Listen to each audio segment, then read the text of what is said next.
Ингээд Өвөрхангай аймгийн ангийн гол дээр буудлаад цөмөрөө сүүлчийнхаа хаалтаа тэмдэглээд одоо ингээд Улаанбаатарын зүг явцгах гэж байна.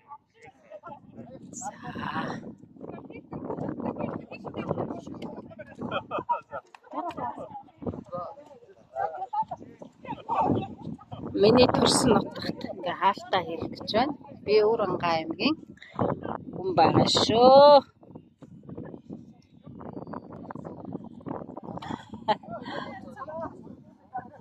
Ингээд цуг авах болчих.